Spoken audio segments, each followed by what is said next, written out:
Hello and welcome from Dublin to Cleveland. This is Logan, your host, and I'm joined, as always, by my good friend Brendan Thomas Merritt. How's it going, Brendan? How are you today? Life's great. I'm wonderful. God's good. What about yourself? I am doing very well. I am enjoying my lovely rainy day that is today. It is sort of Irish weather and helps me to reminds me of my good friend Brendan because it is rainy. Um, but today we've got some cool things for you. We're going to go through some hypothetical questions, and our Bible passage will be from Luke chapter 20. So, with the hypothetical questions, I will let Brendan take them away. He has them nice and categorized, and we'll go through them, and you will learn more about the both of us. And we'd love to hear yours. And so, if you would like to answer them, you can play along as well. Write them down and send us an email at fromdublintocleveland at gmail.com or post them in the comment section below the video. And Brendan, take it away. Alright, broski. If you were a superhero with no superpowers, what would your name be? Um, my name would be like Bland Man or something like that. I mean, I could probably just go with Banana Man because I mean, Banana Man has no powers. What is he gonna do? Throw bananas at somebody? Um, so that would probably be my answer. How about you? I think Blind Man would be great for you. Like na na na na na na na na na na na na na na Blind Man. For me, if I were wearing a makeshift made at home costume, I'd call myself Ordinary Man, just for the crack. But if I were to really fork out on random bits and bobs on, Amazon or the likes, I'd probably call myself something really pretentious like Paladin or Paragon or something. So it depends on how much I spent on my appearance. But Ordinary Man would probably be the winner in the end. Okay, if you had to pick a historical era to live in, which one would it be and why? American Revolution. I enjoy that time period. I enjoy the wearing cool outfits like wigs and long boots and blue overcoats. I just think it'd be awesome to just dress up as that and to live in that era and to feel like on the cutting edge of a new nation and fighting for it and all that. So I think that would be awesome. How about you? What historical area would you live in? I would like to live in Ireland in the 800s. AD, of course. Christianity was really taking off, which it had been for quite a while, since the 400s, even. But in the 800s, the greatest, most world renowned book in 4 volumes to be produced, the Book of Kells, was made. It's the number one medieval treasure to emerge and still last with us. Um, it was designed by Irish monks, and they use beautiful, stylized, ornate imagery to rewrite Matthew, Mark, Luke, and John in Latin, but also just had the most beautiful pictures to help unpack the gospel as well. And they had each of the apostles pictured as men, calves, lions, and eagles, each representing part of Jesus' life as a man, a sacrificial offering, mighty against the darkness, and ultimately even to resurrection, life, and the ascension. And you had to be a teenager in order to work on the book, because only they had perfect enough eyesight to do it. And the Vikings stole it, stripped it of its gold, buried underground, and they still dug it up. I think it was just such a fascinating time to be alive, and it still captivates the imagination and the awe of tens, if not hundreds of thousands of people a year. I just think it would be amazing to be part of that. Something that's lasted 1,200 years. Okay, well, let's look for less holy answers this time. If you were a dictator of a small country, what crazy dictator things would you do? I would make the populace wear wild clothing. Like, there would not be allowed to have matching outfits. You must have like wear as many colors as possible. Um, I'd probably have a funny little hat, and if I could somehow grow some sort of weird facial hair, I'd have some weird facial hair and make it the symbol of our country. Um, Maybe just wear all red all the time, like you only can wear red outfits. It would just be literally me just make forcing them to do these crazy wild outfit choices that no one else would in their right minds wear outside of outside of the house. How about you? What would you what crazy things would you do? I have to be very careful about my answer because as of not very many hours ago, I finished reading Marvel's Secret War storyline from 2017, where the Marvel Universe was destroyed. Doctor Doom recreated it, and he called himself God and imposed all measure of draconian laws on the people and turned the whole remade Earth into a battle world. So I have to make sure that I have not been persuaded by the dark side. I think I'm gonna have to play it safe and just say I'd make everyone wear blue.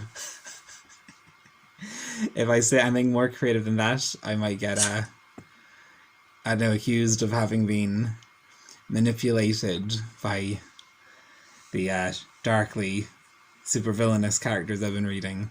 But yeah, wearing blue every day because that's what I do anyway. So every day I always wear blue.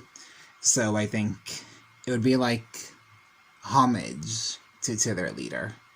It would be a mark of respect to me, and I would let them have ice cream if they behaved.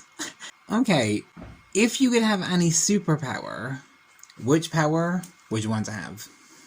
Well, everyone's probably the easy answer is like strength or flying or all those lame ones that everyone says. I'd probably go like something out of the box that would be like the ability to fast forward or rewind things in your life. Kind of like if you had a remote control, where if there were things that you didn't enjoy, so let's say you didn't enjoy, some kind of studying, like you could fast forward through it, putting it yourself on autopilot, that it would do the best work for it and do it, and you don't have like you have the memory of doing it, but you just did it super quickly, or having the ability to like reverse things, like things that you made a mistake or you went down a path in a conversation and you just are able to rewind it back so that you're like, I will try a different tactic this time and see where it comes out. Like just this ability to sort of like Doctor Strange style play with time and see how far you can like fix the situation by doing something different every time, and see if all the points meet up at the same place or if you're able to like get around whatever happened. So I think that would Interesting. be a lot of fun to have. Wow. How about you? What power would you have? Omnipotence. So I could do whatever I wanted. My power would be having all power. Um, Ooh, I do love Cyclops from the X-Men. He's definitely my favorite X-Man. So I do like the idea of shooting optic blasts from my eyes. I think that's so cool. Um, but I think if I had to choose, I would probably pick telepathy because that way you could read people's minds, know what's happening, their minds and their hearts.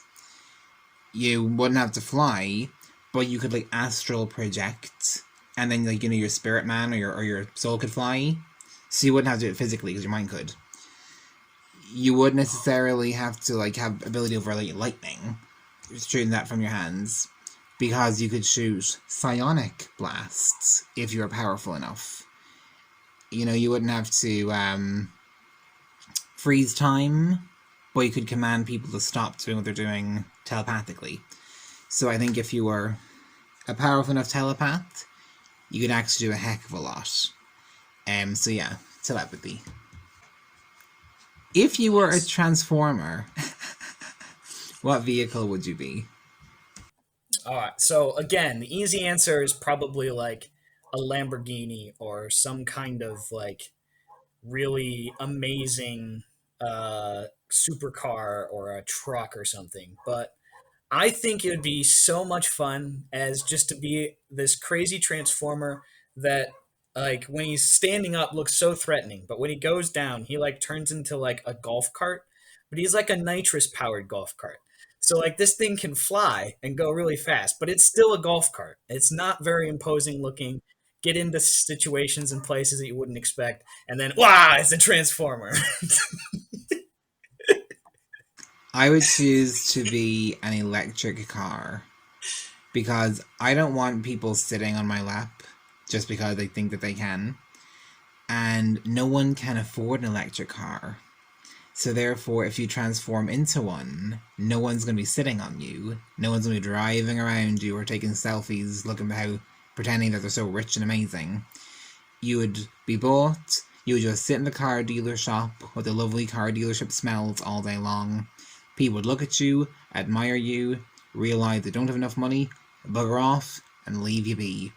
And I live a busy life, so some quiet time might do me the world of good. So yeah, I'd transform into an electric car. Okay, let's get a bit more serious. If you had to join a war, which one would it be, and why? Um, well, probably American Revolutionary War, but since I already said that is the time period I go back to, I think World War II, being able to join that war and um, fighting for freedom from what could be like totalitarian Nazi rule would be a valiant war to join and to fight so that that doesn't happen. So that would probably be the war I would pick is World War II. What? How about you? Well, interesting. Yeah, I like the idea of World War One or World War Two, but I would probably actually choose an Irish one. 1798 rebellion really sticks out. Um, Basically the French and you guys were pretty up in arms in and around that time, and things looked to be going very, very well. So we decided we'd have a go of it too. Didn't go so hot for us, unfortunately. Um, but the leader of the Irish Armada or army was called Theobald Wolfetone, and I just think Wolfetone is just like the best name ever. Um, or else, and maybe this one's the winner, the 1916 Easter Uprising. Um, it was when Ireland first declared itself a republic and first officially launched our now iconic tricolour flag, green, white, and gold, or orange. We also didn't win that war either. But before every other country began declaring itself an independent republic, we got in there first, and it was in the middle of World War One. So yeah, I think it was revolutionary for its time and really set up the trajectory for Irish independence. Okay, since we've just spoken about the past, let's project ourselves in the opposite direction. What changes do you think we'll see in the next 50 years? And don't say the rapture, that's cheating. Um, well, yeah, that probably would be cheating. Come, Lord Jesus, come quickly is my first thought, but I think we a lot of times we think of like flying airplanes or flying cars or all that jazz. I mean, if certain people get their way, we'd all have electric cars in the next 50 years. I don't think that's actually going to happen. Um, I think there will always be a market for gas cars, and once the I think once the certain regimes are in now, once they get removed, um, I think that will change back. Um, I think I think what what is going to be dangerous is I think there's going to be a virtual reality world that people will try to live in, sort of like Meta. That people think they can live outside of reality and not have to deal with the consequences of reality. Um, whether that whether that becomes a grand scale thing, I think that will be a thing that we'll have to, as Christians, like work against, because nothing removes the opportunity to share Christ with people if everyone's on their phones or on some device and not actually interacting with human beings out in the world. Um, so I think that is something that people want to do and something that people find interesting. But I think that's something that we as Christians have to like combat, because that would remove our opportunity to be lights if you're never around anyone. Um, so I think that's the goal. That's the goal of what our society would want it to turn into. Even the secular good ones that we get along with, I think that is where they'd want it to go. Um, so we'll see. How about you, Brendan? What do you see in the next 50 years? Exciting days. Um, Kind of to expand on what you touched on, justice is coming to the earth, and it's going to be total. And it's not God's judgment, it's not his condemnation. He's not killing anyone or making anybody sick, but he is a God of justice. And he uses court systems to put human traffickers, murderers, um, those involved in slavery and the most abominable treasonous crimes against the citizenry behind bars where they belong. And I don't think we're far off seeing that in any sense of the word. So yeah, I think an amazing cleanup is on the way, and I think the next number of decades on the earth will be healthier, cleaner, and righteousness will thrive because the main opposition or obstacles have been removed. I think the Empire of Darkness is going to get pushed back so totally that they will not rise again to the same extent until the end times. I think Jesus will be less of a cuss word on people's lips, and more people will know that there is a God and that he loves the nations of this earth. I think space travel will probably accelerate and increase in normalcy. I know a lot of the billionaires over the last couple of years were talking about, setting up their space shuttles so that they can eventually get to a stage where middle class or upper middle class people can travel. I think that will happen. And I think new inventions will be found for energy preservation as well, and waste disposal that don't involve crippling the masses. So yeah, I think exciting days are ahead. So people, don't be afraid. Let praise be found on your lips, eat ice cream, and celebrate. Alright, if you could rename any city in the world, but you couldn't change its location or history, which city would you rename? I'll let you give an answer before I give my controversial one. Um, I would probably pick like Las Vegas and rename it like Lawless or Evil Town or something like that. Just to remove that everyone thinks it's a cool place to go. It's not. Don't go there. It's bad. Do not go to Las Vegas. So it'd probably be that, or just to be a cheeky answer, like if there's some city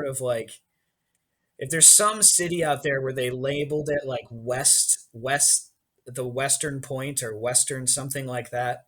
And like if it's not on a western coast, I think it needs to move somewhere else. Like it actually needs to legit. It needs to be called like Centerville or something like that. It needs to not be on the. If it's on the east side of the country, it does not need to be called West Point or West something like that. So that'd probably be my funny answer to that. How about you, Brendan? What is your controversial answer to this? Okay, so one of them is 75% real already. So in Northern Ireland, I say it's a state. Some people say it's a country. There's room for conversation. They have a county called Derry. Well, it's Derry if you're looking at a map that was produced in the Republic of Ireland. If you look at a map that was produced in Northern Ireland, it's called Londonderry. It's just the British's way of really stamping their seal of ownership on the place. So I would say every single map on this island should call it Derry and not Londonderry. Because no one in the Republic calls it Londonderry. We only call it Derry. We don't want to have a London, Ireland. But Northern Ireland, all their maps call it Londonderry, and we refuse to acknowledge that its legitimacy. Or if I had to get very controversial, I would refer to this entire island as a united Ireland, rather than a Republic of and Northern. There, I've said it. When I become Taoiseach of this country, people, that border is gonna go. We'll be one nation under God as Jesus Christ intended. Alright, Logan. Just like someone might possibly hit me for that comment, let's get violent. If someone offered you $10,000 every time they punched you in the face, and I know that there are people who want to, how many times would you want to be hit? All right. So the people who would offer this is either a boxer or an MMA fighter who would like probably kill me if they punched me more than 5 times. Or it's some kind of YouTuber that would just be like, "Oh yeah, I'll punch you in the face and give you $10,000." Like if it's the YouTube dude, I could probably do like 10 or 15, because I'm thinking just a big fat dude sitting on his tablet playing video games all day. Yeah, yeah. I think I could take it. If it's a UFC fighter, I'm gonna say zero because I don't want to lose. I like my face. I like the way it is. I like my nose the way it is. I don't need to have that readjusted. I would allow myself to be punched as many times as it takes in order to get 10 bitcoins. So whatever the price currently is, times that by 10.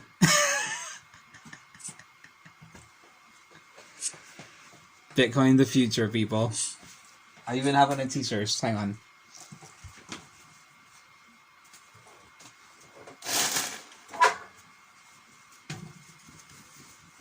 Bitcoin to the moon.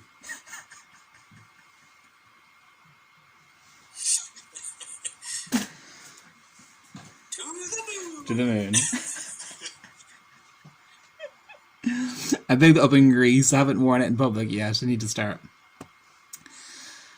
Alright, broski. Here's a classic one. If you were an animal for one day, which one would it be and why? I think it would probably be some sort of bird, probably like an eagle or something like that, because you get to fly, you get to see some cool sights and pretty like you get to see things from a different viewpoint. If you were any other animal, you'd see it in the exact same way as you would a human, just maybe taller or shorter. But if you're a bird, you can see things from above, which we wouldn't get to see without things like drones or anything like that. So I'd probably pick a bird, probably an eagle. How about you? What would you pick? I would also pick a bird, but rather than a mouse catching eagle, I would choose to be a puffin. Because Ireland has 80 islands, And we have an island called Puffin Island because it is inhabited by puffins, commonly called the clowns of the sea. And I think I've got my moments of being funny. Far and few between, though they are, but I've been told I make people laugh on occasion. And they just seem very, very chipper.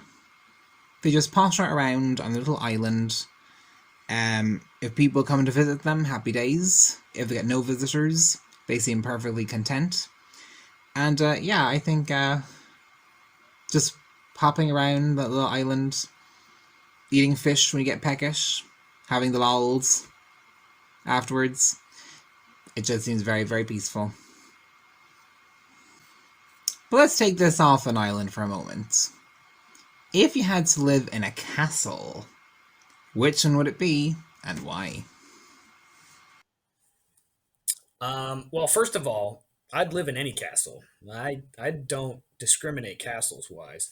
But if I had to pick a specific one, it would it would probably be the one that is in store for Brendan and I in heaven, where we get to sit and enjoy our own castle that God has planned for us. That's probably the castle I'd love to live in. But any castle will do. I'm not a castle I'm not anti-castle. I am totally pro-castle. All the castles, send them my way. If you have a castle, let me rent it or let me buy it from you. That's all I ask. Brendan, how about you? What castle would you live in? Well, considering my island has 3,000 castles, let me assure you, I am not pro all the castles. There are good ones, there are bad ones. There are amazing ones, and there are ones that are just taggy. Dublin Castle being my least favorite of them all. Is it bad that out of 3,000 castles, I literally have a least favorite? Um, this one might seem a little biased, but actually, my town has the oldest stone castle in the British Isles, from Norman times. They were a French army led by Richard St. Clair, but we just call him Strongbow. And yeah, it's still standing perfectly in the centre of my town. So I have every intention of buying and living in that castle for a time. Um, and yeah, when you go up onto the top, you can see basically the whole town from the roof. Um, if you see something you don't like on the ground, just spit on them. Like, what are they gonna do? Hello, you live in a freaking castle. So yeah, I'd pick the one 10 minutes down the road from my house, and that way I would still live pretty close to my family and friends. If humans lost the ability to see all color, with one exception, so you can only preserve one color. I'm leaning towards green There is a right because answer and green there's a is the wrong one. symbol of like go, and also the color that is of grass and trees and stuff that would be helpful, and where water is, so you don't just randomly just walk into water. Um, but I think I'm leaning towards green is probably the answer I would say. How about you? What would you pick? Look at this shirt I'm wearing. It's blue. It's gotta be blue. Even the walls behind me are blue. I literally wear the color blue every single day and have done since I was like 6 or 7. So yeah, it's gotta be blue. I just think blue is the most amazing color. When I see blue, I think of heaven. Um, I think of all the colors out there. It's got some of the most beautiful hues. Green is definitely the recognized as the national color of Ireland today, but actually blue was our national color for a long time. St. Patrick is today always pictured wearing green, but originally is actually thought he wore blue. Blue is also a color of national sovereignty, which is also a big thing here too. So it's gotta be blue. It's gotta be blue. Alright, if you could make one law in the world, what would it be? I think it would probably be that everyone has to everyone has to read the Bible reading the Bible is like a required reading, um, because it's good for it's profitable for proof, for correction, and for instruction in righteousness. So everybody needs to read it at some point so they have a knowledge of it and are accountable to it. So it's sort of a forced religion upon them, but at the same time, it's good for them. So everybody has to read the Bible. That's my law. How about you? What's your law?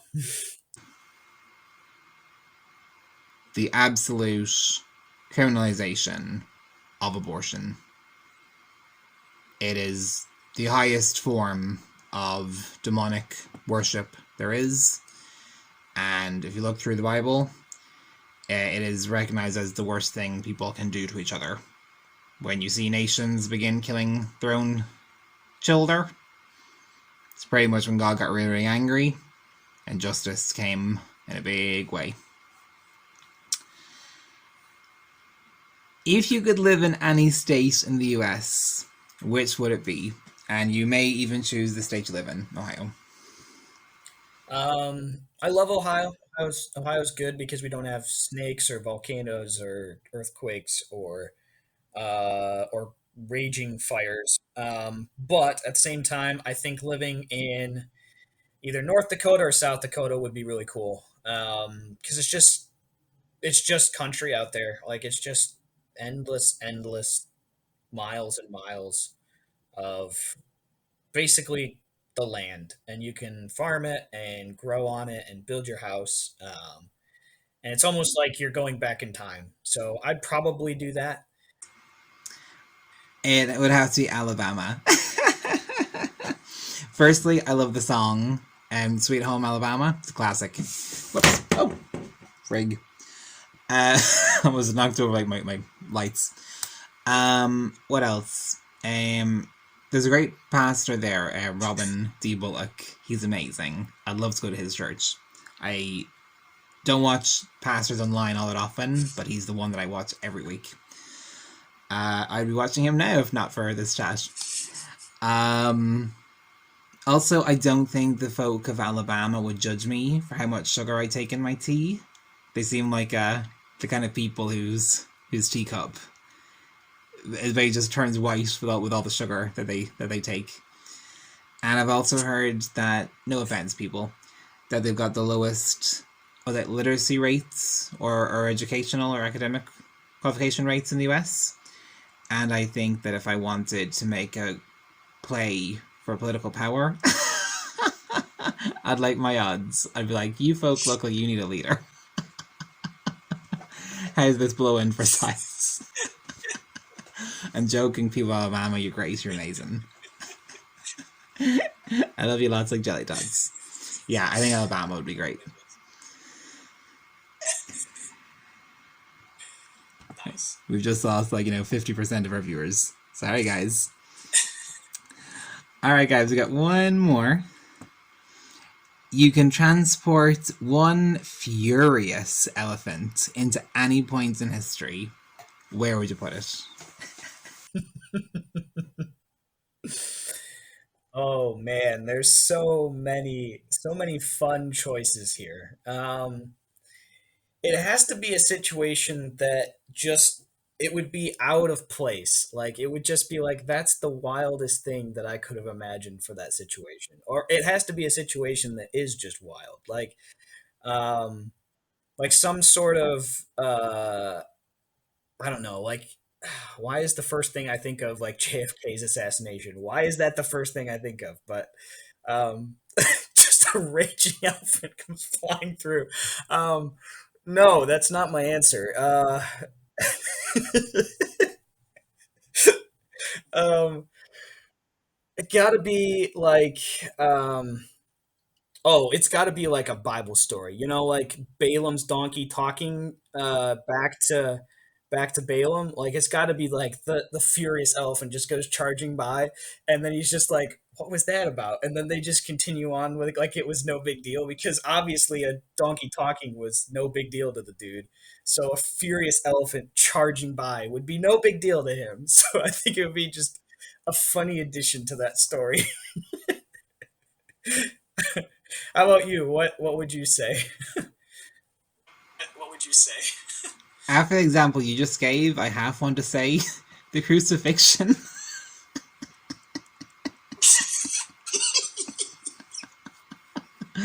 And there go the other 50% of our viewers and listeners. Ooh. No, I'd say the very first moment that Nancy Pelosi, her husband and kids, ever decided to rig legislation in favor of where they'd already invested stocks. I can just imagine she and her husband sitting in bed having a cup of coffee, talking to their criminal children on loudspeaker on the phone, talking about, ha ha ha, we're gonna rob these people blind and become millionaires. And next thing, she hears, which is my impersonation of an elephant, pulls open the blinds and sees an elephant standing there. I just think the entire future of your country would have changed instantaneously.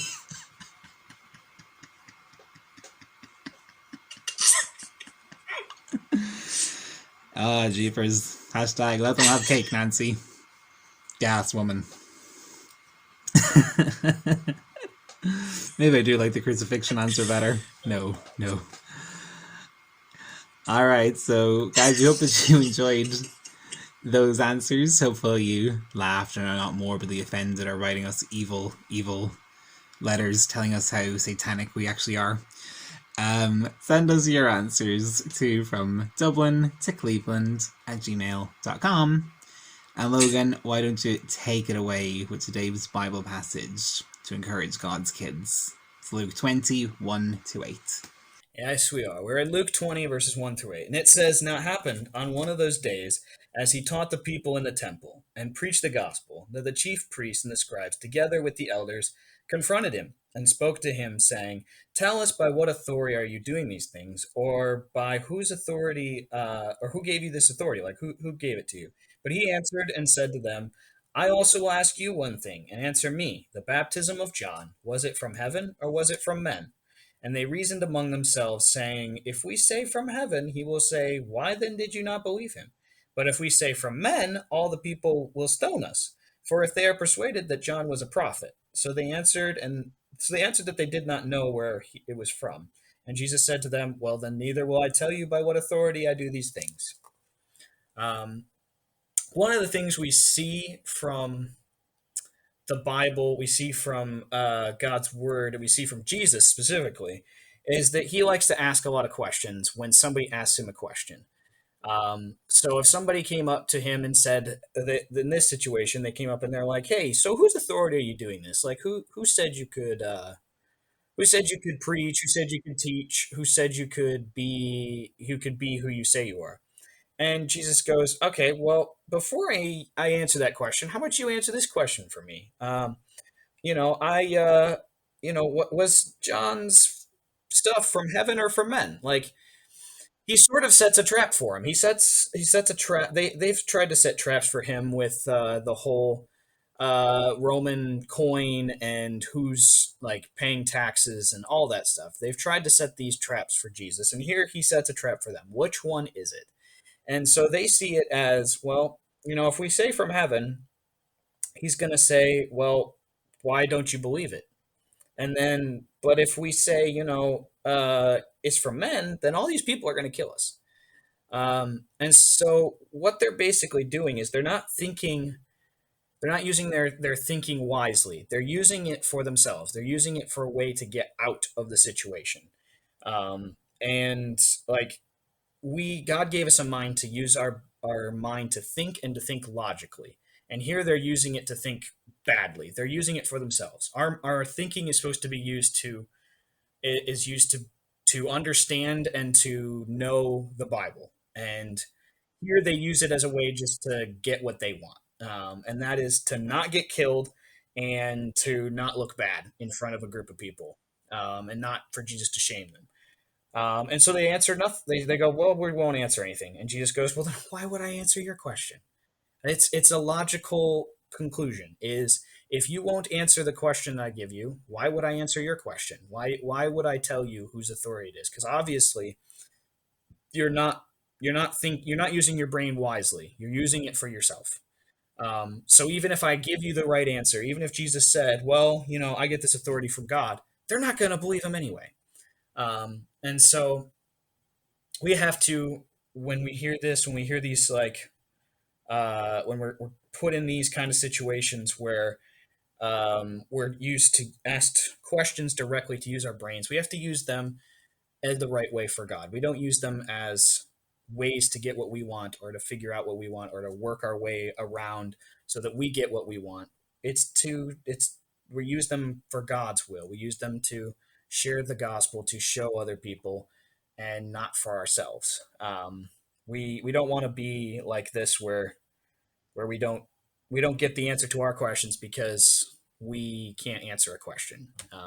So being able to be open and honest with people a good thing, and using our brains wisely is sort of what this passage is getting at. Brendan, what else do you see out of this? No, I agree with that.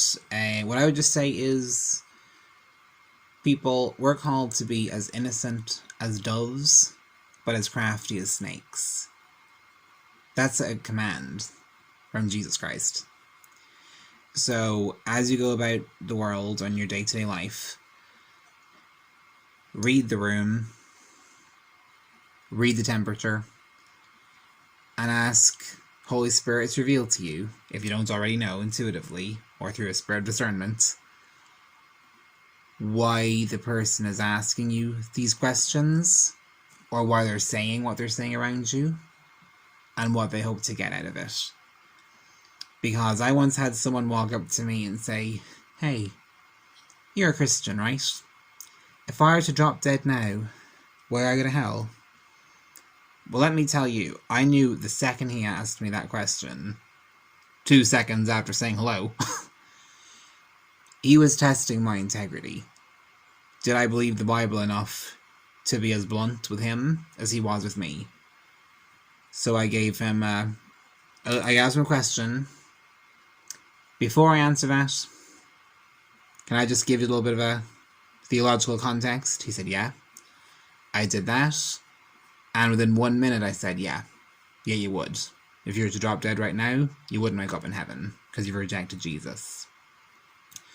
Most people would say, you can't say that, don't mention HE double hockey sticks. No, I knew what was in his heart. He was testing my integrity. But then there are other people, and actually they're just trying to wind you up, or challenge you, or they want to see if you blow a gasket, so that they can say, oh, you don't have faith, you just have fear, you're afraid you're wrong. Every person's different, every question is different, every heart is different, every motivation is different. But it's the Word of God, and the Spirit of the Most High God, who separates the soul from the spirit, as well as the thoughts and intentions of the heart. So if you don't already know, ask God to reveal it to you. Too many Christians are too afraid to speak about Jesus, so they never do. They're not doing their job, which is to evangelize the earth and get it ready for Jesus' second coming. Then we've got other Christians who can't keep their mouths shut, and all they do is speak absolute nonsense. So instead, just take a breath and say, God, you give me the answer here. And the answer, if it's the right one, will expose their heart. I'm not saying they'll always get saved.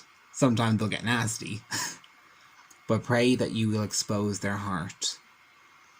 And you'll actually reveal pretty quickly if they actually wanted an answer, or if they were just trying to trap you, like these Pharisees were Jesus. You'll have success stories. You'll have stories of losses or defeats or missed opportunities. But you can do a heck of a lot when you know what's in someone's heart. So God, that's what I pray over our listeners today. That if they don't already have it, you'd give them a gift of discernment, where they would be able to discern what is in people's hearts. They'd be able to discern what is going on in people's minds, what people need to hear, that they would not speak in arrogance or ignorance, but under the revelation of your Spirit.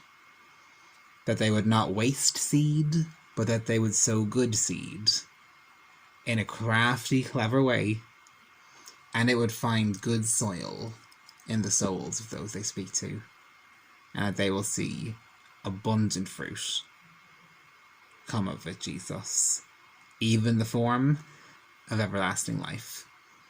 In Jesus' name, amen, amen, and amen. So guys, as always, thanks a million for listening. Amen indeed. Drop us a line at fromdublintocleveland@gmail.com. Tell us what you thought of the show. Anywhere we release this, we also have links for our t-shirts and hoodies. Check them out. We've got Irish versions and American versions. Buy them both. I know I will be. And we look forward to seeing you again next week. Have a successful week, a thriving week, a peaceful week, and don't lose your joy. Better days are just around the corner. God bless, friends. Bye. Cleveland side signing off. That is not Bye, our outro. everybody.